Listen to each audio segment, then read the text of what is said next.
Chapter 43. We weren't always homeless, Zero said. I remember a yellow room. How old were you? Stanley started to ask, but he couldn't find the right words. When you moved out. I don't know. I must have been real little because I don't remember much.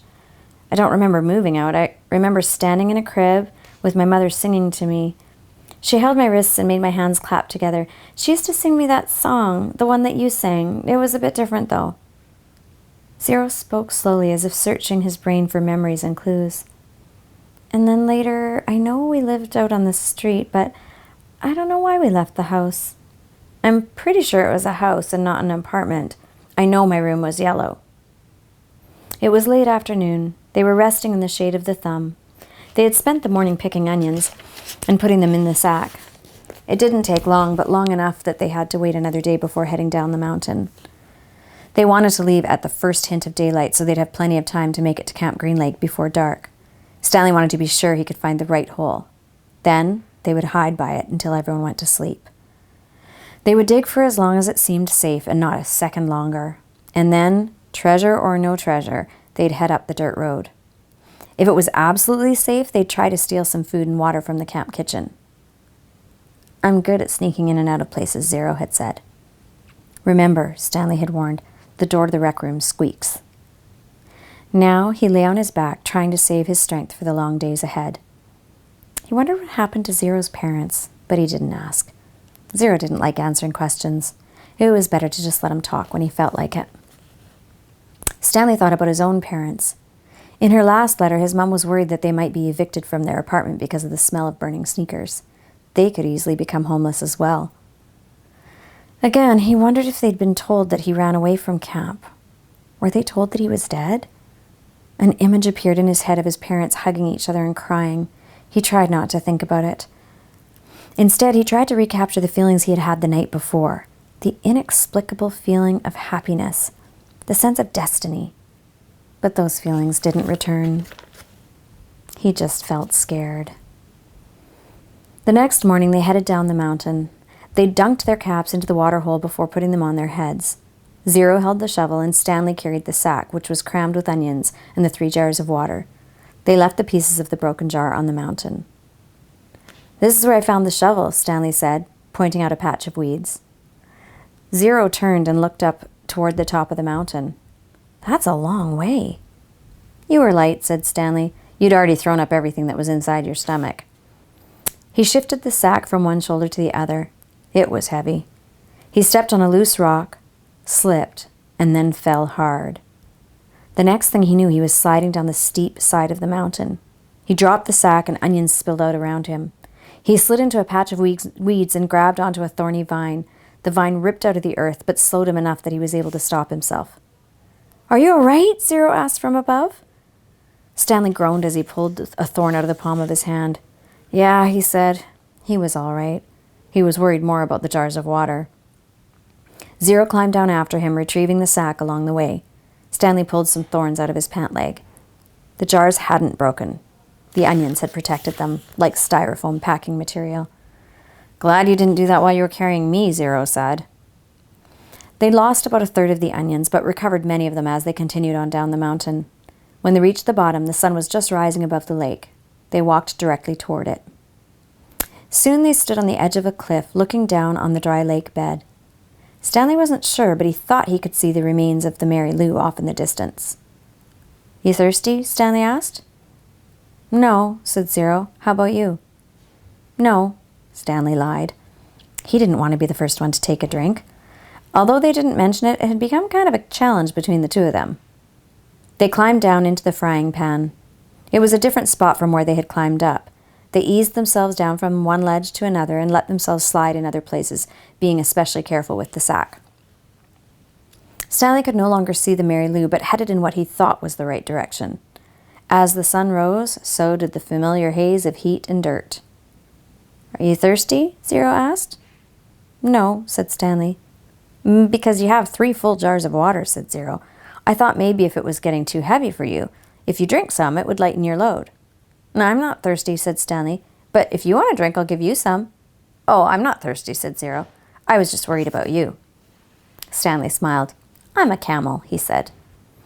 They walked for what seemed like a long time and still never came across the Mary Lou. Stanley was pretty sure they were headed in the right direction. He remembered that when they left the boat, they were headed toward the setting sun, and now they were headed toward the rising sun. He knew the sun didn't rise and set exactly in the east and the west, more southeast and southwest, but he wasn't sure how that made a difference. His throat felt as if it were coated with sandpaper. "Are you sure you're not thirsty?" he asked. "Not me," said Zero. His voice was dry and raspy. When they did finally take a drink, they agreed to do it at exactly the same time. Zero, who was now carrying the sack, set it down and took out 2 jars, giving one to Stanley. They decided to save the canteen for last since it couldn't accidentally break. "You know I'm not thirsty," Stanley said as he unscrewed the lid. "I'm just drinking so you will." "I'm just drinking so you will," said Zero. They clinked the jars together and each, watching the other, poured the water into their stubborn mouths. Zero was the first to spot the Mary Lou, maybe a quarter-mile away and just a little off to the right. They headed for it. It wasn't even noon yet when they reached the boat.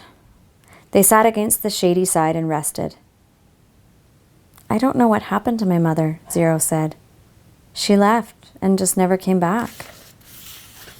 Stanley peeled an onion.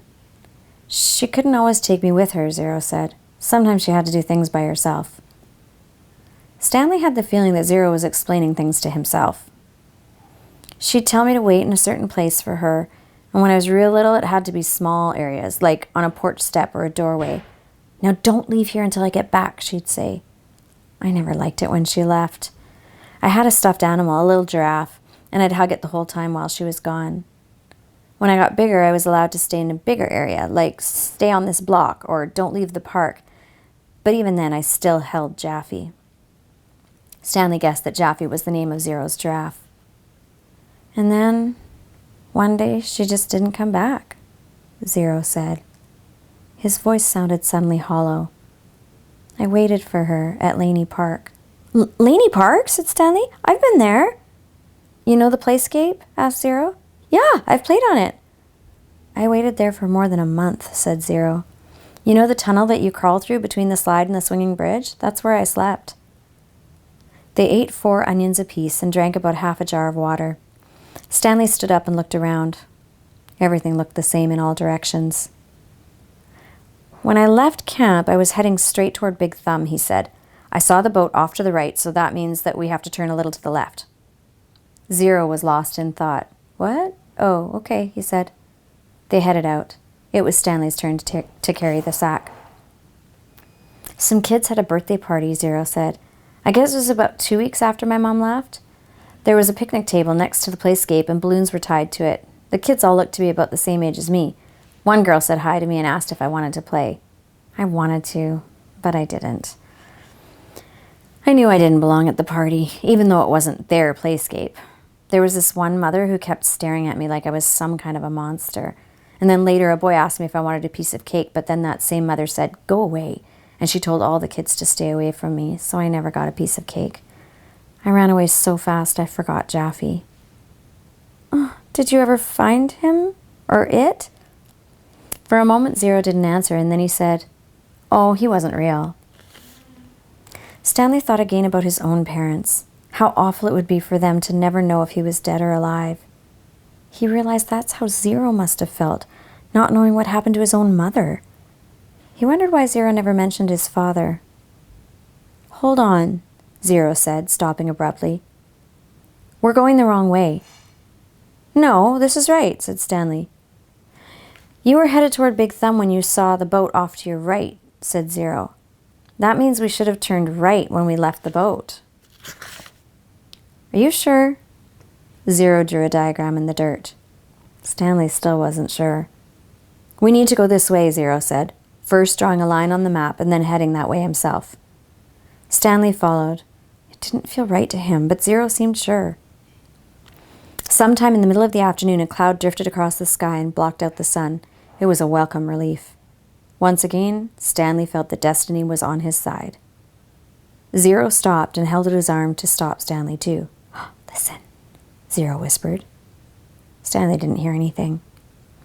They continued walking very quietly, and Stanley began to make out the faint sounds of Camp Green Lake. They were still too far away to see the camp, but he could hear a blend of indistinct voices. As they got closer, he occasionally could hear Mr. Sir's distinctive bark. They walked slowly and quietly, aware that sound travels in both directions. They approached a cluster of holes. "Let's wait here until they go in," said Zero. Stanley nodded. He checked to make sure there was nothing living in it, then climbed down into a hole.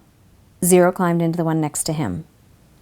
Despite having gone the wrong way for a while, it hadn't taken them nearly as long as Stanley had expected. Now they just had to wait. The sun cut through the cloud, and Stanley felt its rays beating down on him. But soon more clouds filled the sky, shading Stanley and his hole. He waited until he was certain the last of the campers had finished for the day, and then waited a little bit longer. As quietly as possible, he and Zero climbed up out of their holes and crept toward camp.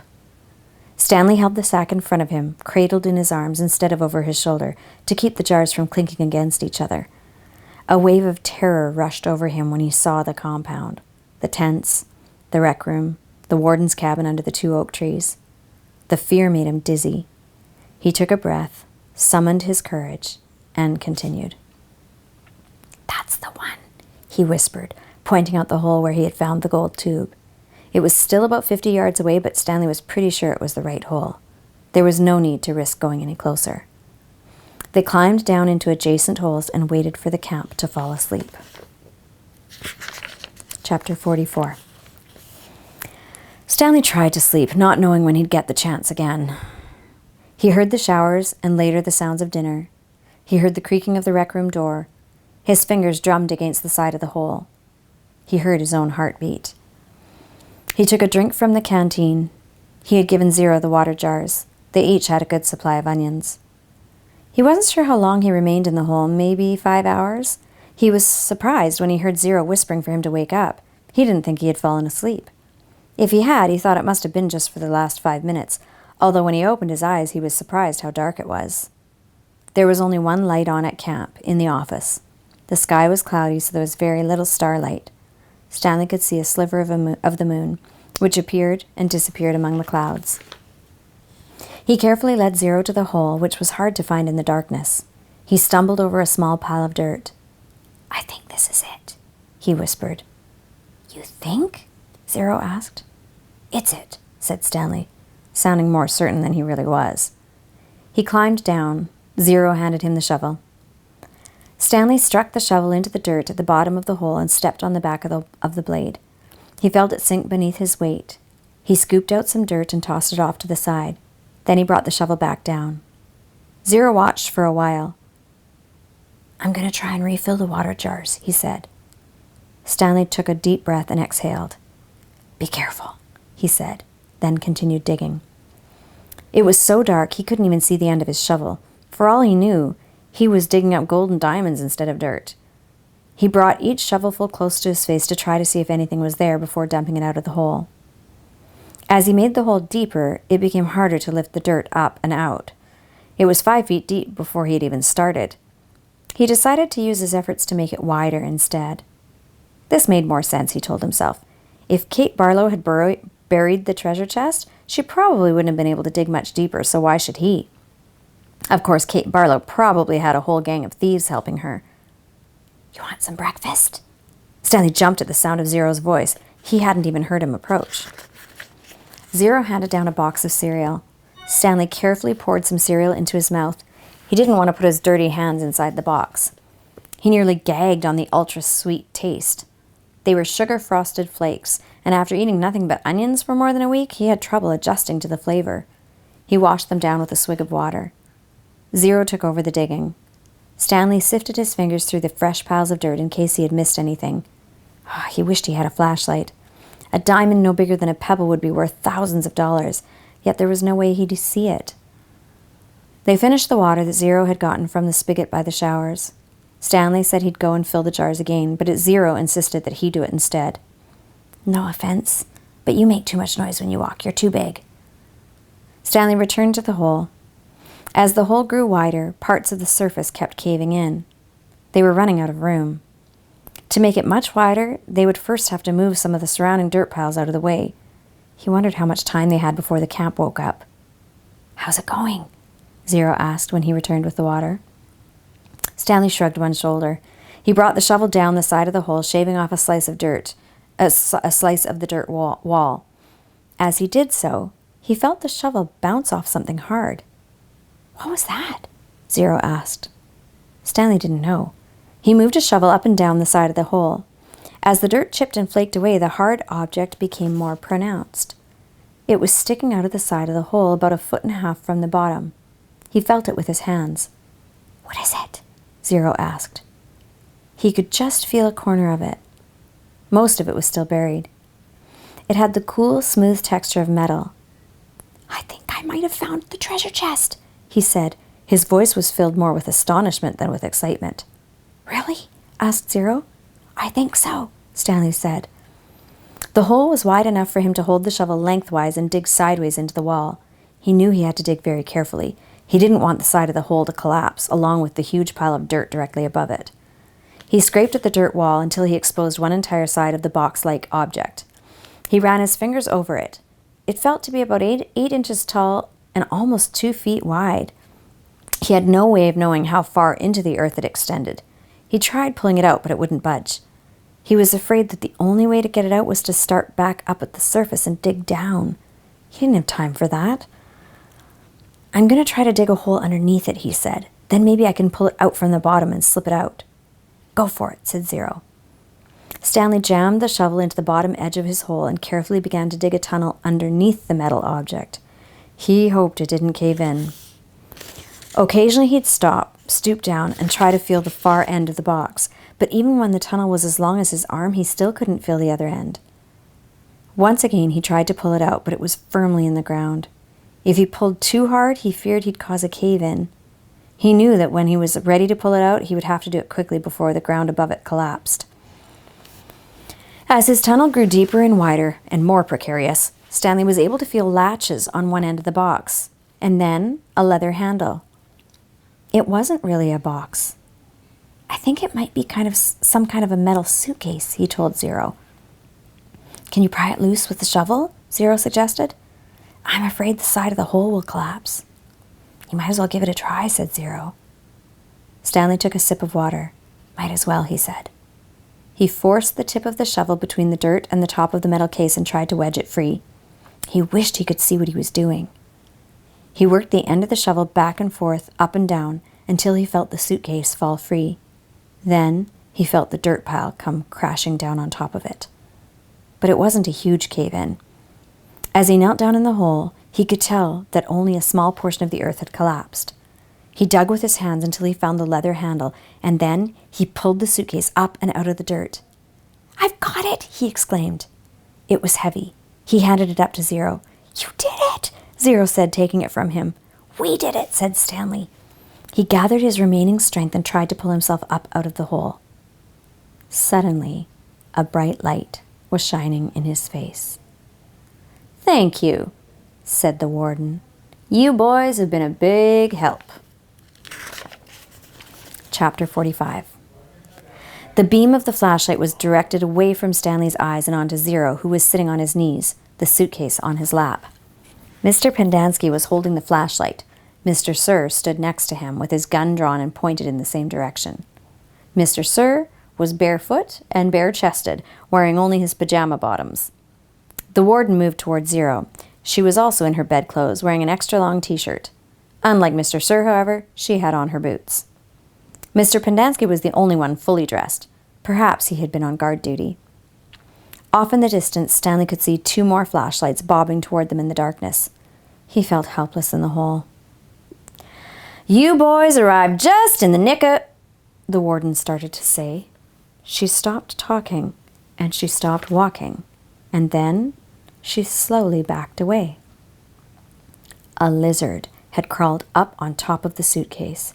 Its big red eyes glowed in the beam of the flashlight.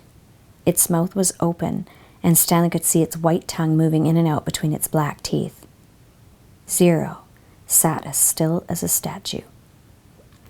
A second lizard crawled up over the side of the suitcase and stopped less than an inch away from Zero's little finger.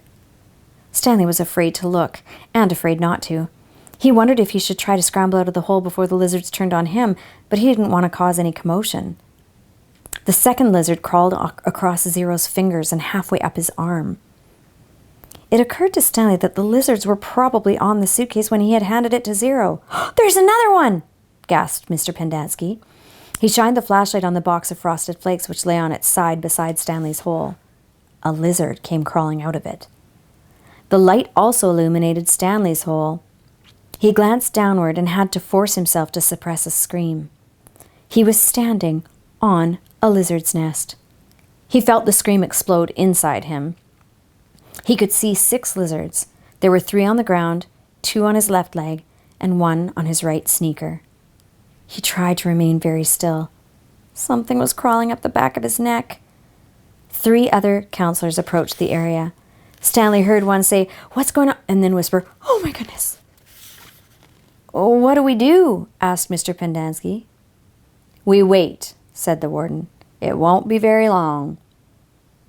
"At least we'll have a body to give the woman," said Mr. Pendanski. "She's going to ask a lot of questions," said Mr. Sir. "And this time she'll have the AG with her." "Well, let her ask questions," said the warden. "Just so long as I have the suitcase. I don't care what else happens. Do you know how long?" Her voice trailed off, then started up again.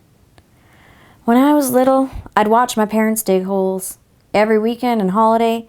When I got bigger, I had to dig too, even on Christmas." Stanley felt tiny claws dig into the side of his face, and the lizard pulled itself up off his neck and up past his chin. "It won't be long now," the warden said. Stanley could hear his heart beat. Each beat told him he was still alive, at least for 1 more second. Chapter 46. 500 seconds later, his heart was still beating. Mr. Pendanski screamed. The lizard, which had been in the cereal box, was springing toward him. Mr. Sir shot at it in midair. Stanley felt the blast shatter the air around him. The lizard scurried frantically across his very still body. He didn't flinch. A lizard ran across his closed mouth. He glanced at Zero, and Zero's eyes met his. Somehow they were both still alive, at least for 1 more second, 1 more heartbeat. Mr. Sir lit a cigarette. "I thought you quit," said one of the other counselors. "Yeah, well, sometimes sunflowers just don't cut it." He took a long drag on his cigarette. "I'm going to have nightmares for the rest of my life." "Maybe we should just shoot them," suggested Mr. Pendanski. "Who?" asked a counselor. "The lizards or the kids?" Mr. Pendanski laughed grimly. "Well, the kids are going to die anyway." He laughed again. "At least we got plenty of graves to choose from." "We've got time," said the warden. "I've waited this long. I can wait for another few..." Her voice trailed off. Stanley felt a lizard crawl in and out of his pocket. "We're going to keep the story simple," said the warden. "That woman's going to ask a lot of questions. The AG will most likely initiate an investigation. So this is what happened. Stanley tried to run away in the night, fell into a hole, and the lizards got him. That's it. We're not even going to give him Zero's body. As far as anybody knows, Zero doesn't exist. Like Mom said, we got plenty of graves to choose from." "Why would he be running away if he knew he was getting released today?" asked Mr. Pendanski. "Who knows? He's crazy. That was why we couldn't release him yesterday. He was delirious, and we had to keep watch over him so he wouldn't hurt himself or anybody else." "She's not going to like it," said Mr. Pendanski. "Well, she's not going to like anything we tell her," said the warden. She stared at Zero and at the suitcase. "Why aren't you dead yet?" she asked. Stanley only half listened to the talk of the counselors. He didn't know who that woman was or what AG meant. He didn't even realize they were initials. It sounded like one word, AG. His mind was focused on the tiny claws that moved up and down his skin and through his hair. He tried to think about other things. He didn't want to die with images of the warden, Mr. Sir, and the lizards etched into his brain. Instead, he tried to see his mother's face. His brain took him back to a time when he was very little, all bundled up in a snowsuit. He and his mother were walking hand in hand, mitten in mitten, when they both slipped on some ice and fell and rolled down a snow-covered hillside. They ended up at the bottom of the hill. He remembered he almost cried, but instead he laughed. And his mother laughed too. He could feel the same light-headed feeling he felt then, dizzy from rolling down the hill. He felt the sharp coldness of the snow against his ear. He could see flecks of snow on his mother's bright and cheery face. This was where he wanted to be when he died. "Hey, caveman, guess what?" said Mr. Sir. "You're innocent after all. I thought you'd like to know that. Your lawyer came to get you yesterday. Too bad you weren't here." The words meant nothing to Stanley, who was still in the snow. He and his mother climbed back up the hill and rolled down again, this time on purpose. Later, they had hot chocolate with lots of melted marshmallows. "It's getting close to 4:30, said Mr. Pendanski. "They'll be waking up soon." The warden told the counselors to return to the tents. She told them to give the campers breakfast and to make sure that they didn't talk to anyone. As long as they did as they were told, they wouldn't have to dig any more holes. If they talked, they would be severely punished. How should we say they'll get punished?" one of the counselors asked. "Let them use their imaginations," said the warden. Stanley watched the counselors return to the tents, leaving only the warden and Mr. Sir behind. He knew the warden didn't care whether the campers dug any more holes or not. She had found what she was looking for. He glanced at Zero. A lizard was perched on his shoulder. Zero remained perfectly still, except for his right hand, which slowly formed into a fist. Then he raised his thumb, giving Stanley the thumbs-up sign. Stanley thought back to what Mr. Sir had said to him earlier, and the bits of conversation he'd overheard. He tried to make sense of it. Mr. Sir had said something about a lawyer, but Stanley knew his parents couldn't afford a lawyer. His legs were sore from remaining rigid for so long. Standing still was more strenuous than walking. He slowly allowed himself to lean against the side of the hole. The lizards didn't seem to mind.